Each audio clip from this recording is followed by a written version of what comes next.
Hello and welcome back to The Hub on Vital MX, your one-stop shop for motocross news from around the world.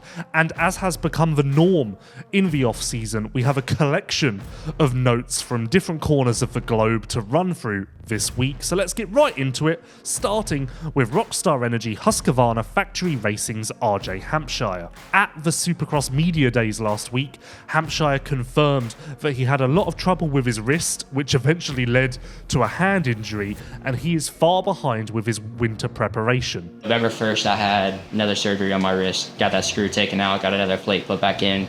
So yeah, haven't really done much off-season work at all. Truthfully, it now seems as though he will not defend his 250SX West title, although he hasn't completely ruled it out, and he is expected to race on the East Coast. This also means that Hampshire will definitely not be racing a 450 in 2025 Monster Energy AMA Supercross. That was, of course, initially his plan on the East Coast. We have been quite fortunate this off-season, not so much injury news, but it is starting to creep in now. Touch wood, we won't have much more to report as Anaheim 1 edges closer.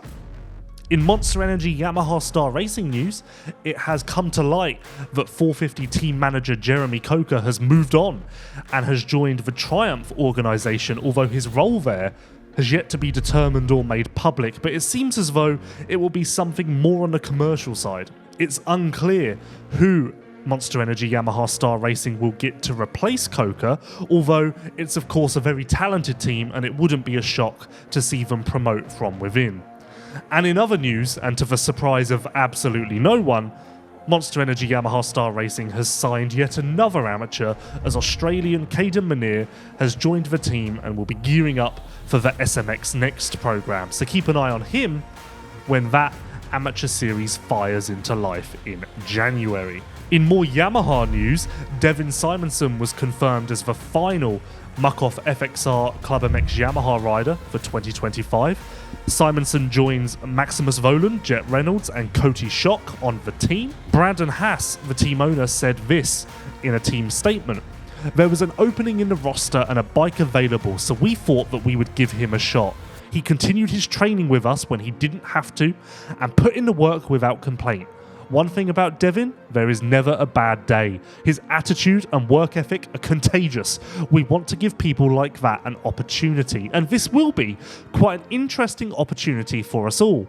What happens when you give a privateer a legitimate shot? Does it lead to a massive turnaround, or does it ultimately not make much of a difference? We will get an answer to that question here shortly." In more SuperMotocross World Championship news, and actually fantastic news, there will now be a French broadcast including David Villemin, Marvin Musquin and Sebastian Tortelli as analysts. Can you get more of a star-studded cast? The French broadcast, of course, will sit alongside the Spanish broadcast, which was introduced in 2024, and the traditional English broadcast, which needs no introduction. All of these different languages will be available on the SuperMotocross Video Pass. What is that?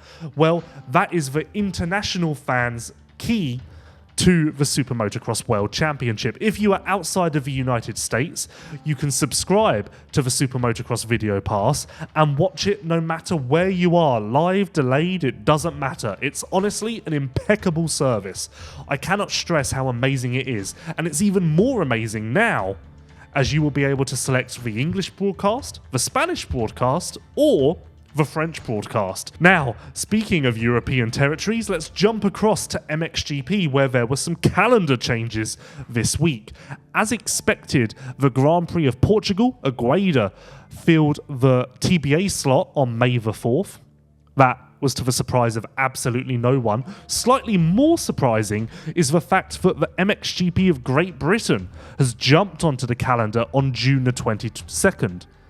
There's now just one Indonesian event, and that is TBA, and honestly, from what I hear, I wouldn't be surprised to see Indonesia fall away completely. But those rumours have surfaced in the past and they've never come to light. Indonesia seems to find a way to at least put together one event, but there are rumours out there.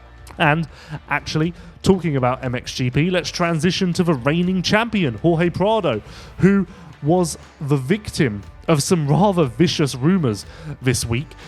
Out of nowhere, it started circulating that Prado had broken his wrist, suffered a concussion. None of that was actually true. Yes, he was missing from the media days at Angel Stadium last week. And yes, it doesn't seem as though he took part in the Kawasaki photo shoot.